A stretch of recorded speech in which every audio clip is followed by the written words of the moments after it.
So ito na yung problema niya mga sir. Patay makina, naka-off yung susi, pero yung ilaw buhay.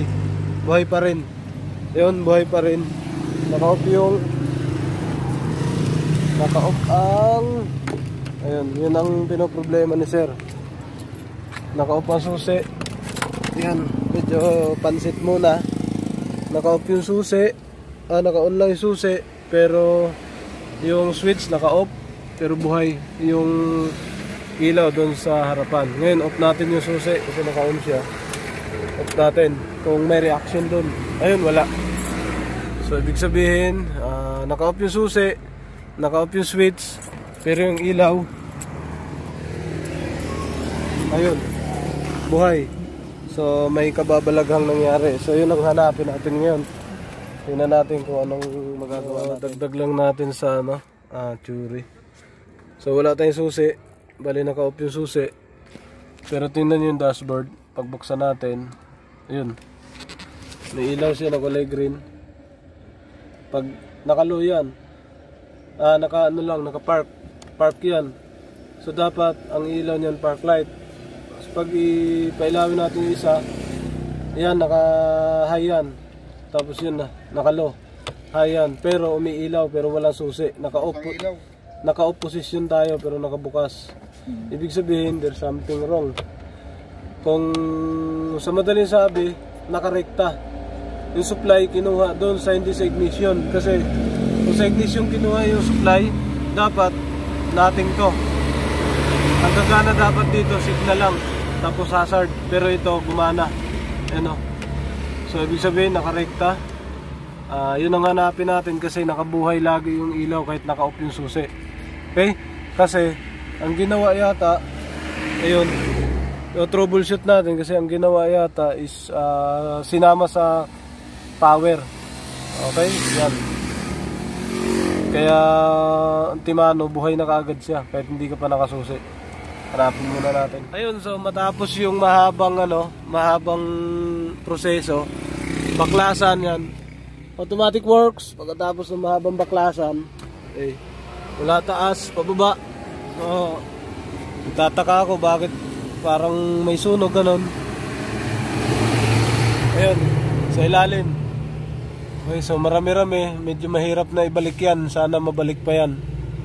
Okay, so retoke na pala to. Retoke to. Ayun, masalimuot. Ito yung nakita ko sa huli kasi nagtataka ako, hindi daw naman to, ano sabi ni sir. Nakita ko ng huli, dito tayo sa ilalim. So yan. So prove yan na may sunog dahil may kalawang. So pwede ring nabasa. Pero dyan pa lang sa visual na check up mo on the CRB, hindi mo makikita kaagad kung may sira. Silipin mo sa ilalim. Dito ka pupunta ngayon. Pag silip mo sa ilalim, makikita mo yung relay. Ayun o, tunaw o. Yun o, yan. Yun, tunaw. Yan, yung tunaw na yan, yung may parang kulay puti. Natunaw na yan. Ayan o. Yun, yung relay sa ilalim, tunaw na. So, yun yung sunog. Okay, so, kaya pala pagbuksan natin, parang nakarekta na kagad siya diretso kasi ito, short na siya dito.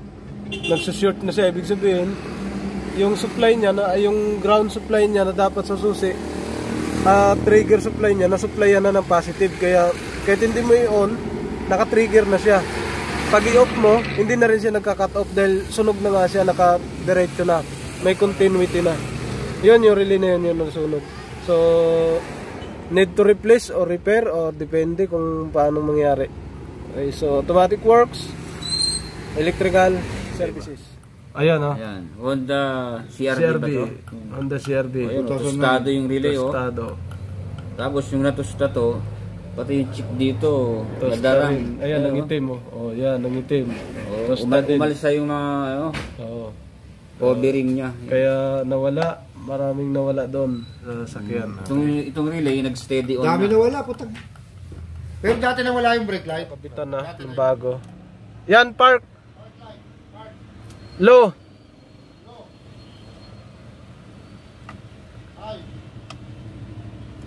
Meron yan? Yan sir, meron? Yan. Yan. Yan, isa lang.